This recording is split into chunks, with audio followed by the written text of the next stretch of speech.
اعوذ باللہ من الشیطان الرجیم بسم اللہ الرحمن الرحیم سبحانک لا علم لنا الا ما علمتنا انک انت العلیم الحکیم۔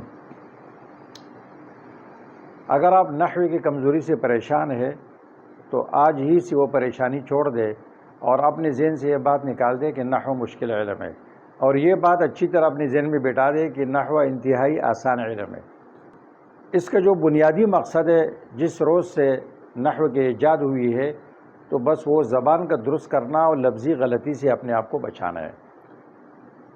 اس کے قواعد کو پڑھنا اور مثالوں میں تطبیق کرنا اور اس کے ذریعے عربی زبان میں فصاحت پیدا کرنا، یہ روز اول سے اس کی ایجاد کا مقصد ہے۔ اب آپ کہیں گے کہ اس میں یہ مشکلات کہاں سے آئی؟ یہ مشکلات غلط طریقے تدریس سے اس کے اندر داخل ہو گئی ہے۔ وہ کیا ہے کہ تطبیقی طریقے تدریس کو چھوڑ کر فلسفی طریقے تدریس کو اختیار کیا گیا ہے، یعنی طالب علم کو نحو پڑھانے کے بجائے گویا وہ نحو کے قوانین کو ایجاد کر رہے یا اس کے فلسفے جاڑ رہے ہیں۔ مثلا کلمہ کی 3 قسمیں ہیں، یہ نحو ہے۔ 3 قسمیں کیوں ہے؟ یہ فلسفہ ہے، اس کی کوئی ضرورت نہیں ہے۔ فاعل مرفوع ہوتا ہے، یہ نحو ہے۔ فاعل مرفوع کیوں ہوتا ہے؟ یہ فلسفہ ہے، اس کی کوئی ضرورت نہیں۔ اور یہ میں نہیں کہتا ہوں، یہ علامہ ابن خلدون رحمہ اللہ اپنے مقدمے میں فصل فی تعلیم العلوم میں وہ لکھتے ہیں کہ جو علوم عالیہ ہے اس کو اعلیٰ رہنے دیا جائے، اس کو مقصد نہ بنایا جائے۔ علم نحو اعلیٰ ہے، اس کو اعلیٰ رہنے دیا جائے، اس کو مقصد نہ بنایا جائے۔ اس میں تفلسف اور تعمق کا کوئی فائدہ نہیں ہے۔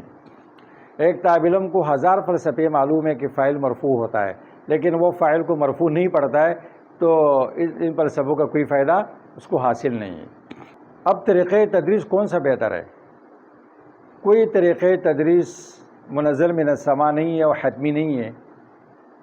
سب سے بہترین طریقہ وہ ہوتا ہے کہ آسانی کے ساتھ اس ہدف کو حاصل کیا جائے، اس کے ذریعے کہ نحو کے مسائل سمجھ کر اس کے مطابق آپ درست عبارت پڑھیں اور صحیح عربی بول سکے اور لکھ سکیں۔ ابھی جو ہم طریقہ اختیار کر رہے ہیں وہ طریقہ ہے تفصیل بعد الاجمال کا، اور تفصیل بعد الاجمال یہ اوقاع فی الذہن ہوتا ہے۔ لہٰذا ہم کیا کریں گے، ایک دن ہم اجمالی طور پر پورے سبق کا نقشہ آپ کے سامنے پیش کریں گے، پھر دوسرے دن اس نقشے کے مطابق تعریفات ہوں گی، اس کی مثالیں ہوں گی اور مثالوں کے اندر تطبیقات ہوں گی، اور آپ کو یہ بتایا جائے گا کہ آپ جو قواعد پڑھے ہیں اس کی روشنی میں آپ یہ کیسے پہچانیں گے۔ اس لیے ابھی جو ہم سب سے پہلے سبق میں نقشہ بیان کرتے ہیں، اور وہ نقشہ آپ بڑے غور سے دیکھیں گے، اس کو آپ یاد کریں گے، اپنے ذہن میں بٹھا لیں گے تو اجمالی خاکہ آپ کے ذہن میں بیٹھ جائے گا۔ اس کے بعد پھر اس کی تفصیل آپ کے لیے بہت آسان ہوگی۔ گویا 2 مرحلوں میں یا 3 مرحلوں میں ہم ہر سبق پڑھائیں گے۔ تو ابھی ہم شروع کرتے ہیں۔ لفظ کی 2 قسمیں ہیں۔ وہ لفظ جو کلام عرب میں مستعمل ہوتا ہے اس کی 2 قسمیں ہیں، محمل اور موضوع۔ موضوع کو مستعمل بھی کہتے ہیں۔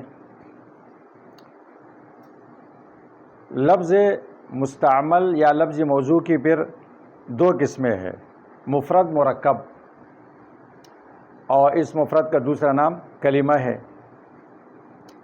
مفرد کی پھر 3 قسمیں ہیں، اسم، فعل، حرف۔ فعل کی پھر 3 قسمیں ہیں، ماضی، مضارع، امر۔ پھر مرکب کی 2 قسمیں ہیں، مرکب مفید، مرکب غیر مفید۔ مرکب مفید کی پھر 2 قسمیں ہیں، جملہ خبریہ، جملہ انشائیہ۔ جملہ خبریہ کی پھر 2 قسمیں ہیں، جملہ اسمیہ، جملہ فعلیہ۔